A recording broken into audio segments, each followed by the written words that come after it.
seated. I haven't even called the case yet. They can't wait. Our first case this morning is Lyons v. Township of Wayne. Mr. Saykanic. Good morning, Your Honors. My name is John Vincent Saykanic, and I represent the petitioners Timothy and Michelle Lyons. Mr. Lyons is here in court. He was pro se for a lot of this matter. If I may, Your Honors, I'd like to reserve rebuttal time, 5 minutes. Is that acceptable? Fine. If I may proceed? You may. Your Honors, the first issue and the main issue is whether the petitioner's complaint that alleges the defendant, Township of Wayne, failed to abate a continuing nuisance by refusing to provide adequate drainage is barred by the 2-year statute of limitations of the Tort Claims Act. Your Honors, this is a case involving a hard-working police officer and taxpayer who purchased a home in the Township of Wayne for his wife and 2 children, and they lived there only to be victimized by the Township of Wayne and its employees to his severe financial, emotional, and legal detriment. By way of background, in September of 1997, prior to Mr. Lyons purchasing the property, Mr. Lyons went to the Township Engineering Department in Wayne and inquired about the property vis-a-vis flooding. Larry Bednars of the Engineering Department advised the petitioner that the property was not in a flood zone and that the property was in good shape. Mr. Lyons would subsequently buy the property. Now, Your Honors, the important issue is that the Township owns the 2 lots located above the petitioner's property, and these lots are maintained by the Township. Unbeknownst to the petitioners, at some point in time between May of 1997, when the petitioners first looked at this property, and May of 1998, when they bought the property, a trench and drainage ditch of approximately 30 feet long and 3 feet deep was cut into the Township property located above the petitioner's property. No one from the Township ever advised the petitioners that the Township was putting in this drainage ditch, despite numerous meetings and correspondence between my clients and the Township employees. This drainage ditch constituted a significant change in the topography and resulted in extensive flow of water onto the petitioner's property. In addition, at the end of Doreen Lane, a berm of about 18 feet in length and 3 to 4 feet high exists on Township property. And this berm stops water from coming down onto the Township's private streets and, again, diverts it onto the petitioner's property. In addition, asphalt curbing placed by the Township at 30 Mountain Road and an additional berm on property maintained by the Township also diverts floodwater onto petitioner's property. The Township put this curbing in the late 1990s. There are 5 or 6 additional smaller berms erected on Mountain Road, and finally, retaining walls were erected on Mountain Road along the curb line, and there was a retaining wall at 7 Doreen Lane, which further diverts water to the petitioner's property. Now, Your Honor, my argument is that all of these berms, ditches, retaining walls, curbing, basically created a perfect storm, if you will. And the Township let this perfect storm be created, and they refused to remedy it. And this perfect storm led to the situation, the tragic situation with the defendant's property. Almost immediately after the petitioners bought the property in May of '98, there was extensive flooding whenever it rained. And they immediately requested that the Township put the city water on the city streets and not on their property. When Hurricane Floyd struck on September 16, '99, it resulted in catastrophic flooding. Even opposing counsel at the summary judgment motion stated, quote, "If you watch the video, it's tragic what happens to the plaintiff's property," unquote. And of course, Your Honors can see the video if you want me to submit it. The petitioners filed a pro se tort claim notice on December 16, '99, and a pro se complaint in the Law Division in Patterson was filed on September 14, 2001. After hearing oral argument on October 11, 2002, Judge Riva in the Law Division of Passaic County on 3 occasions stated that it appeared that genuine issues of material fact existed. However, after he reserved decision on October 21, 2002, Judge Riva inexplicably granted the defendant's summary judgment motion and dismissed the complaint, and the appellate division affirmed. Your Honors, I respectfully submit that this Court's 1996 decision in Russo Farms supports the petitioner's position. The plaintiffs in Russo Farms submitted and argued that the improper siting and construction of a public school built in 1979 damaged their farming property located across the street from the school due to improper drainage. The suit was filed in 1990. In May of 91, summary judgment was granted since the court ruled that every claim had accrued in 1980 or 81, nearly 10 years before a suit was filed, and therefore is barred under the Tort Claims Act. However, this court reinstated the claims against the city and the Board of Education since the court accepted the continuing tort doctrine, that the plaintiffs had suffered a new injury from a new tort each time a flood had occurred. And this court found that they may maintain a suit for damages from each flood. Now, the situation in Lyons is similar to the one in Russo Farms, Your Honors, and is akin, I would use the analogy, to a municipal township ignoring repeated requests from taxpayers concerning a pothole in the street, causing damage to vehicles, injuring people, constituting a public nuisance. Your Honors, this is not a buyer beware situation. Instead, the Township of Wayne did in fact create, perpetuate, maintain, and allow to continue and exacerbate both a public and a private nuisance through its inactions and actions. Two questions. You started out by saying your client was victimized by Wayne. Correct. I understand your position legally. You may or may not be correct. You're not claiming bad faith here, are you? I don't believe that was alleged in the complaint. Okay. I did not draw up the complaint, Your Honor. Let's go to Russo I don't want to Farms. misspeak. Let's go to Russo Farms. May help you. How do you respond to the Kozilski case in East Orange? The court, I think it was the appellate division, concluded no continuing tort, and I'm wondering why that opinion is not applicable here. Granted, you're talking about... That's 1950, Your Honor. So wasn't it 1950? And the appellate division is not binding on this court.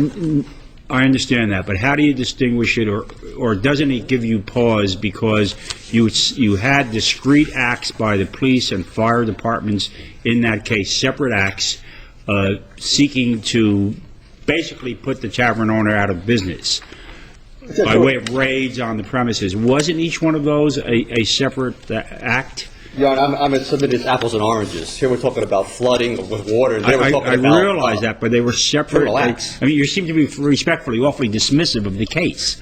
You have separate and discrete acts, all part of a conspiracy. Your Honor, it's a 1950 appellate division case. And I assume you think that Russo Farms modified anything? Certainly, absolutely. Without Let me doubt. ask you a question, counsel. Assume that you're in time. Let's just pass over that question for now. Judge Riva went on to address the merits, did he not? Not correctly. No, there's certainly but factual do you want to disputes. just spin through his various holdings on the merits? Incorrectly, Judge. There were many genuine factual disputes, and of course, everything has to be resolved for purposes of the motion. Are all of the facts that you have presented to us contained in the record? Actually, my client has some new facts, but we would submit it supplementally. Well, I'm talking about the record below, which is the record on which we must decide this case. You've spoken about multiple berms all over the place. Yes. The record that I have reviewed speaks to one berm. I most respectfully believe there's more than one berm in the record, Judge. There's the draining ditch. There's several berms. I know it's confusing conceptually. Yes, but aren't many of the berms you're referring to in arguments on private property of other individuals? Many are on That's Mountain where Road, they're in the though. record. Well, I think that's what's confusing. And that I would berm, add that you said in argument, you opened your argument with that there was a drainage ditch, whatever, on the township property, Correct. and that the township put it in. That's right. Is there evidence in the record? The township, I believe, denied putting it in. Is there any evidence that this was constructed by the township? I don't want to misspeak to the court. I don't want to say something that's not reflected in the record. I don't know is my only answer to the court. I think there's no question in my mind the township did dig that ditch. Actually, Mr. Saykanic, isn't the proof in the record that it does? No. Isn't the proof in the record, Mr. Saykanic, that the only issue that was raised was the berm, and the argument, bear with me, and the argument that was advanced was that the township put the berm up, the township denied it, and at oral argument, in summary judgment, it was admitted that the berm was actually on a neighbor's property and was not put up by the township? Or constructed by the neighbor. I was And not please clear. advise your client Yeah, that he won't- he he is won't not speak again. permitted to speak I here. understand. Thank you. Can't speak. Your Honor, I think the record, there was more than one berm in the record, and our position is that if it's on the township property that they maintain, they had a duty to take care of it and to have proper drainage, especially if it's affecting Mr. Lyons' property. He's Where- advising them where as in the such. record- The drainage ditch, Let's stick with the berm. Tell me, where in the record is there evidence that the runoff from the berm directly affected your client's I think the property? Doreen Lane berm, there was evidence that it doubled it. I think there was some studies done, and that said that the Doreen Lane berm, I mean, Tell me where that is in the record. Where are you getting that from? do you want me to look right now, Your Honor? Well, Yeah, then I'm at some sorry. later point, I'd like Yes. you to bring to the attention exactly where in the record I would have to. there's evidence that the berm was directing water towards your client's property. I think it was certainly a combination of everything, Judge. Like I said, it was a perfect storm of berm. It wasn't just one berm. There's no question about that. Not one berm specifically caused the problem. I think that's conceded in the record below. But you- weren't there issues as to berms or ditches or whatever channels on private property? They did as opposed to exist. township property? They did exist, but certainly there were such berms and ditches on the town property. And as well. that's, Judge, I mean, yes, certainly there are other people putting up berms, trying to protect their property. There's no question about that. We don't dispute that. And you're But what- absolutely certain that that's reflected in this record? That there were other berms on Yes, other property? on township property. No question in my mind that the berms are on township property. That's not what I asked you. What I asked you is, are you absolutely certain that this record reflects that there were berms built on township property? I would have to go through the record, Judge. I wasn't the attorney during this case. Maybe you could look for when you return after your adversaries. Absolutely. I was certainly dig it out right now. What about Ordinance 104, which you're relying on that in connection with your estoppel argument? It's supposed to take care of drainage under that ordinance, Right. Judge. Now, did your client, and is that in the record, rely on that ordinance? Or is it your position you didn't have to rely as such that the ordinance spoke for itself in requiring the construction of storm drainage? Well, it's just that the township was supposed to take care of drainage per the ordinance, Judge, and therefore they should have done so. That was the argument below. And that's And you're our saying you do or do not have to show reliance? reliance by the petitioners? Yeah. I would say, You would say it's implicit? yes, absolutely, because they have the responsibility to provide drainage per the ordinance. Well, did you read the ordinance in full? Yes, I read it. Okay, and the ordinance in full says that the obligation to provide storm drainage is subject to NJSA 40:67-23.1, doesn't it? Yes. Okay, and that statutory provision makes no reference whatsoever to storm drainage, does it? No. So if the limiting language in the ordinance, which it is at the very beginning, says that pursuant to the provisions of this specific statute, these are the obligations of the township, and the condition precedent has not been satisfied, how can you stand here and argue that the township has an obligation to provide storm drainage on private roads Judge, that have I mean, not been accepted or dedicated? Yeah, I would have to argue a due process, 14th Amendment. Well, you'd also argue the facts. You'd argue that Holzapfel said that drainage was the long-term solution. Correct. Would you not? Yes. Don't you would also argue that regardless of what discretion the statute placed in the municipality, whether or not to construct storm drains, they passed an ordinance saying that they would do it. They said Absolutely. they shall be responsible on those roads, these private roads, for storm drainage. You're correct, Justice Alban, absolutely. Does petitioner have to demonstrate that he actually knew of the ordinance in order to benefit from it? No, I don't think so, Judge. The laws, nobody knows what the laws are. They certainly wind up in jail every day for It was laws. certainly- it was No, passed- I would say no. I don't mean to disrespect Your Honor, but no, I don't think that's required. And it was passed prior to his purchase of the I property? believe so. He purchased in '98. Mr. Yeah, way Mr. before, it was. Mr. Saykanic, did I misunderstand you when you said that Kolzinski was decided in 1950? I thought it was, I'm sorry, maybe that was Reed that was decided earlier. Okay, because I'm Kolzinski was sorry. decided in 1999. Okay. 3 years after Russo Okay. Farms. Okay. But it's not binding on this court. I understand it's not binding on us, but Yeah, it's but the fact that it was Is decided Russo? after Russo. Certainly, I would say Russo is binding on this court, unless this court overrules Russo. I think that. But your best argument is not that it's not binding, but that it's not relevant. Excuse me, I'm I sorry. said your best argument is not that it's not binding, but that is not relevant. Right, right. Well, some of the principles are applicable, that the case should be reinstated. But I'd say Kaczynski was just a modification of Russo. It certainly didn't overrule it. Thank you, counsel. Mr. Podby?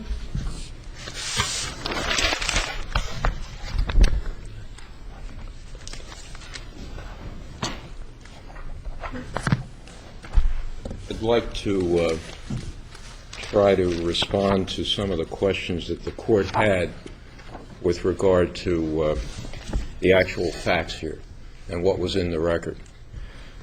First of all, Your Honors, the complaint stated in paragraph 5 that the township erected a berm adjacent to a dead end on Doreen Road. And if I may, and to make this case more understandable, you have to look at page 55A of the appendix, which shows the location of all these streets and the properties in question. On summary judgment, Mr. Lyons submitted a certification that this particular berm changed the topographical nature of the land. That's in paragraph 38 of his certification. In fact, as Judge Riva pointed out, and if you look at this particular map, there's a lot 10 is a .78. Lot 10 is owned by the township. Doreen Lane dead ends on that particular property. Lot 9.01 is owned by a party by the name of Badiz. And in fact, as Judge Riva pointed out, Badiz was the one that erected this berm and changed the nature of the water flow. It's on his property, and as Judge Riva pointed out, both experts, plaintiff's expert and the town's engineer, indicated that all this was on private property. There is, Your Honors, nothing in the record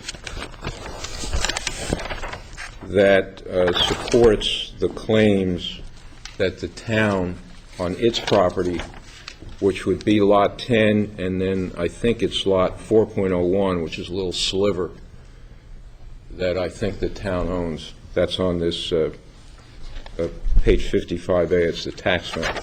There's nothing that shows that there was a ditch dug by the town on its property, which would have to be lot 10. Nothing at all. As a matter of fact, the evidence in the record shows that the town has no record of anything taking place on that particular piece of property. Now, I went and obviously looked at this, and obviously page 55A of the appendix accurately depicts what's there. While the plaintiff alleges that the berms that were constructed on Mountain Avenue, which you can see on this map, were in fact built by the town, there's nothing in the record which supports that. When there is a claim that on one property on Mountain Avenue a wall was erected, there's nothing in the record to support that. True, I was commenting this morning to my associate who handled this case. You get to these streets off of Alps Road, which goes up the hill. This is a mountain. It's called Mountain Avenue. What is this, the second mountain? Yeah, I think so. Yes, Justice. I think so. It's right off of 23, past Willowbrook, and then you go up Alps Road, and I think that is the second mountain. What happened here is basically there's sheet flow, and it's been that way for years. Frankly, I think the case turns on whether or not this is a continuing nuisance, a permanent nuisance that can be abated by the town, and frankly, on this record, I don't think so. I think what we have here, very frankly, is a very simple situation where a homeowner on this record of Lot 9.01 on Doreen Lane made some changes. It is not the town's obligation under the law to make that homeowner make changes. Mr. Poppy, I'm a little confused about the Yes, sir. location of this berm. I'm looking at Judge Riva's opinion, footnote 9. I'll quote, "The berm is on Wayne Township property. However, the court agrees with Wayne Township's counsel's argument that if the municipality installed the berm, there would be a record of it. Correct. It is undisputed that no such record exists." Now, I just want to deal with the fact of whether or not the berm is on the municipality's property. Are you suggesting that Judge Riva was wrong in this opinion? No, but I'm suggesting on the plaintiff's proofs that the plaintiff's proofs below, the berm is on private property. I see what Judge Riva... You're losing me. Is a berm on private property or is it on Wayne Township's property? Let's start with that and make it simple for us. Okay. I did not see a berm, and on the record below, there is not... Unfortunately, your observations are not part of the record. You're right. I apologize. You're right. Can we Was accept Judge the... Riva right or wrong when he said it was on public property? May I, please?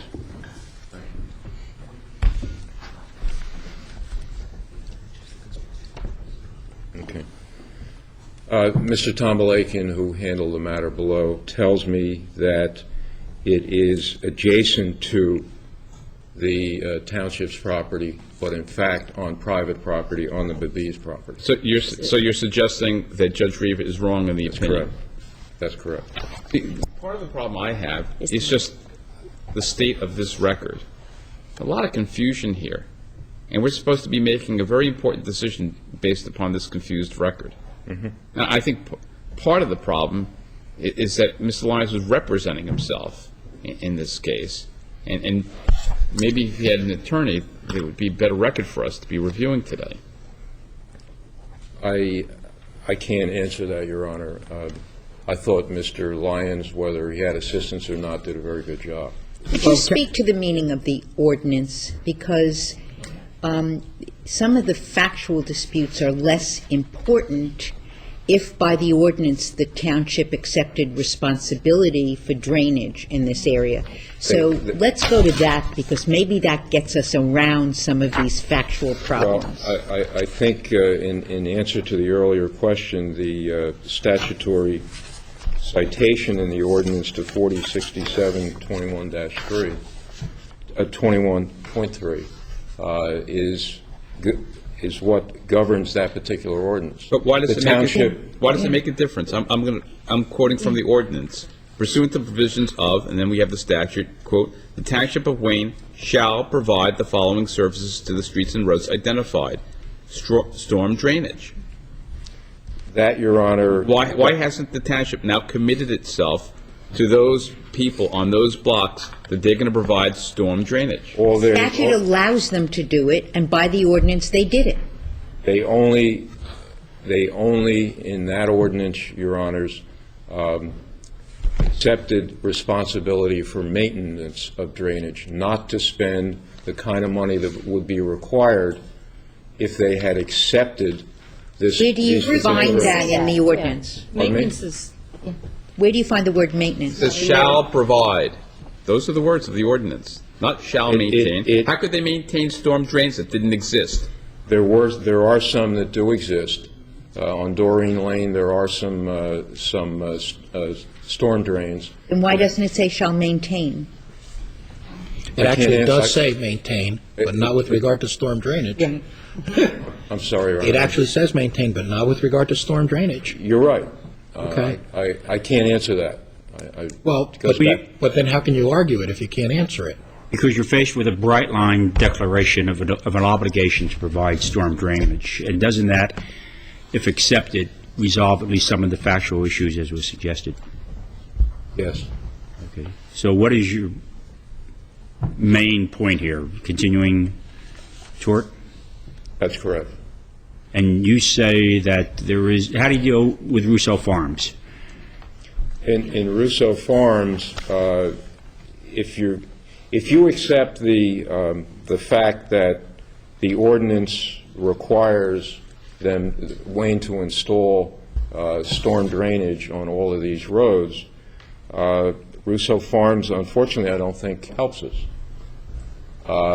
If you claim that, I'm sorry, if you're saying that the ordinance only requires Wayne to maintain the drainage and not install it, which is what we say the position of the town is, then Russo Farms applies to what was the cause of this problem, or part of the problem, which is the berm on private property erected by a private property owner. Now, And this ordinance was drafted by township people, so if there's ambiguity, I mean, the town may have thought it was only agreeing to maintain drainage, but if that's not clearly set forth in the ordinance, why wouldn't we construe it against the town? because of the statutory predicate of the state statute, and because of the fact that the town never accepted any of these roads. They were dedicated to the town, but they weren't accepted. But that would mean, well, if the town had accepted the road, a full panoply of obligations. That's correct. By this ordinance, the town appears to have accepted certain obligation vis-à-vis this system of private roads.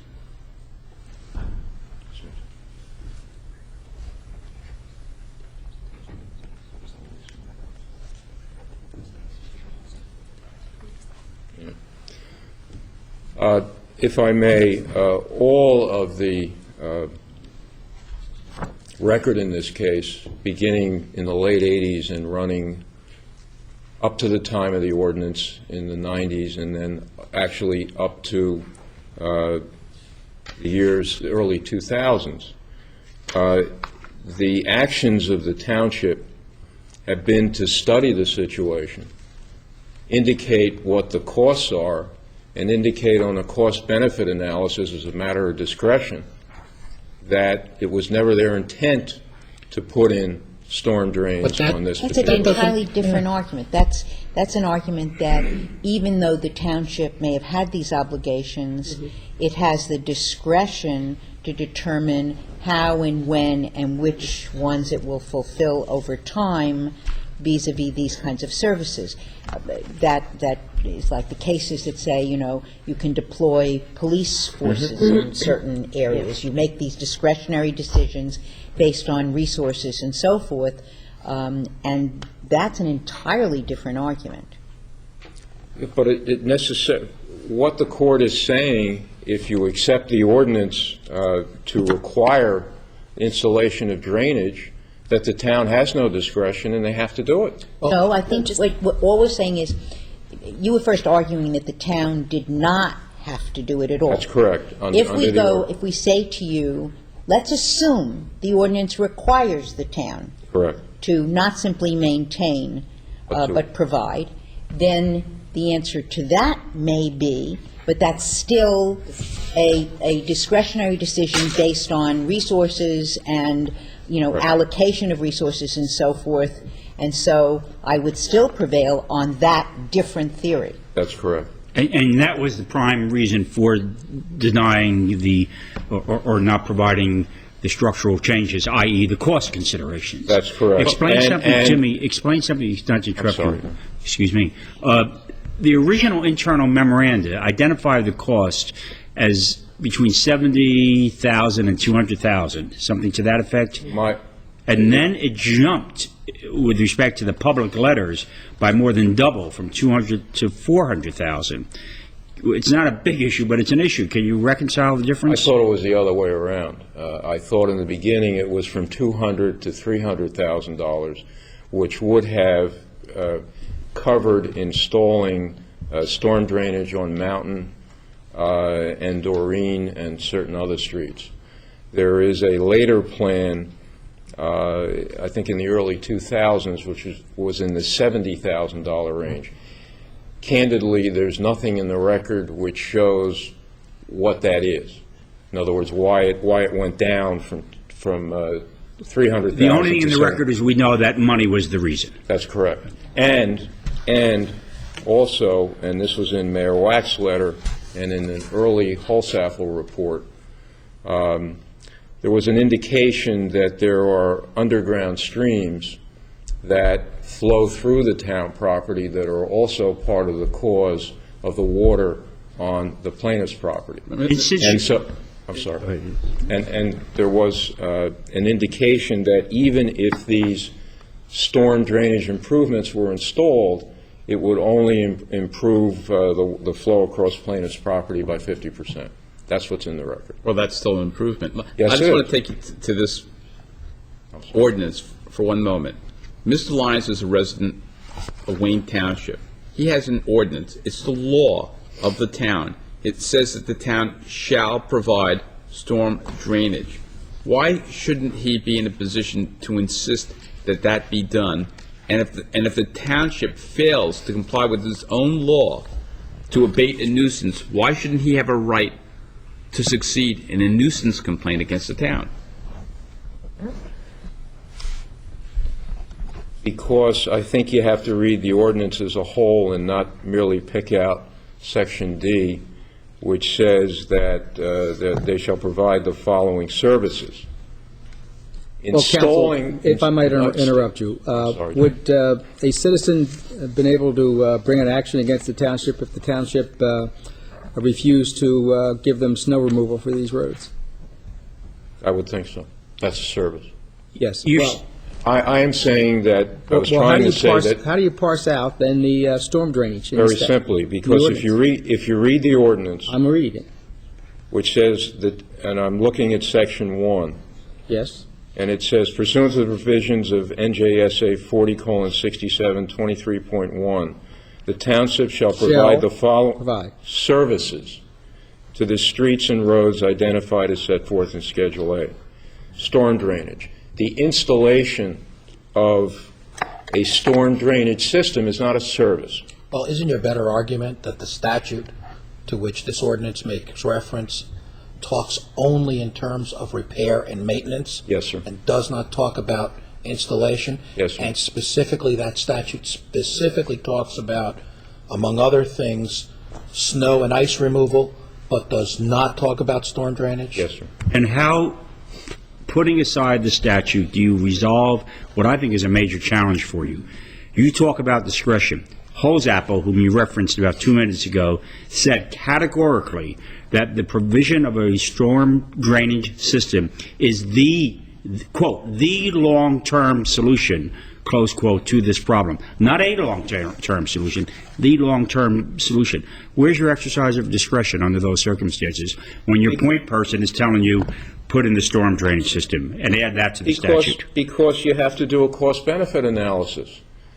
You just can't say because a town employee says this is the long-term solution, the political process and the laws is set up allow the town fathers to say, no, it's not worth it for what the benefit is to all the residents in the area.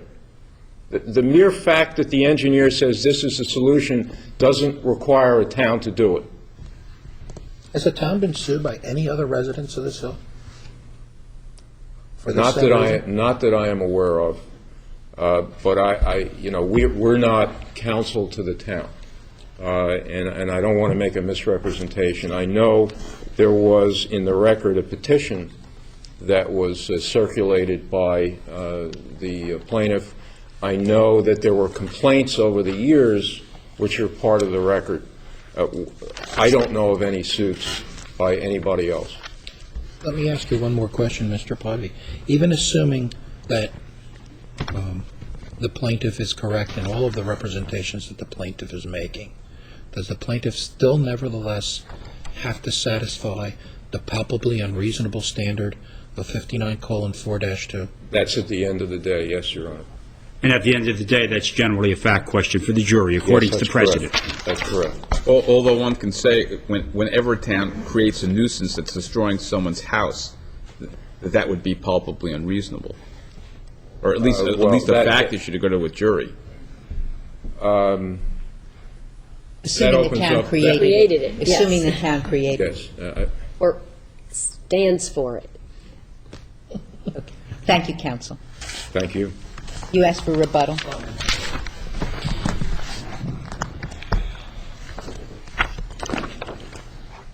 I was going to, rebut Township's attorney's statement that whether it could be abated or not, it could be abated. I think that's clear. It did come out. The issue was money. There was a $300,000 figure, and there was also a $69,000 figure, and that's in the record. 113 to 114A, there is a doc. Mr. Saykanic, address that for one moment. As you say, it can be abated. But let's take the high values on all sides. Here you have $300,000 to fix, to repair a home that was purchased for $189,000. It's more homes than one, Your Honor, though. Well, there's only one plaintiff in this case. What kind of price can you put on happiness, the pursuit of happiness, and living in a house that's not flooded, Judge? I mean, Well, we make those decisions every day, counsel. Yes, I think understand that. If you remember back to what you learned in law school in the Peavy House case, you realize that, especially when you're talking about damages like these, you don't spend $10 million to repair a $10,000 problem. I can accept that. Because we don't know the value of the house now either. It was purchased in '98 for $189,000. Yes. I guess with the flooding, the value of the house is going down. Your Honors, in 188A, attached to, there's a resolution number 141, the township spent $481,000 on another drainage system. I believe it was for, you said private? For private roads. So they did spend they did spend $480,000 to fix somebody else's flood problem. And that's dated 1997, I'm sorry. 97. And your representation to this court is that those two circumstances are identical? I cannot say that, no, Your Honor. But the townships do spend money. It's not like nobody gets any money spent. Thank you. May my client address the court very briefly? He was pro se for a lot of this case, Judge. He wants to say But something. he's not appearing pro se before I us. understand. You are I understand representing that. him before us. If you want to say something that he has indicated to you, May I please go ahead. conference with him 1 second? Yes.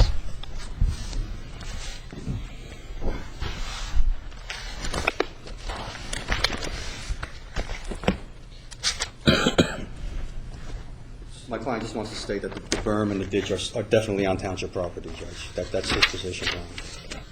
Might not be clear in the record. I don't know if he should be at fault for that. But it's not the kind of thing that's debatable. It either is or it isn't. And I think we'd be able to determine that. But isn't that the difficulty? Since it's not debatable, why isn't it in the record? I was not the attorney. And you are well aware that we are a court of appeal. Absolutely. We deal with a record. Certainly. We're not taking testimony here. I can't speak. We're not taking testimony I here. understand that, Your Honor.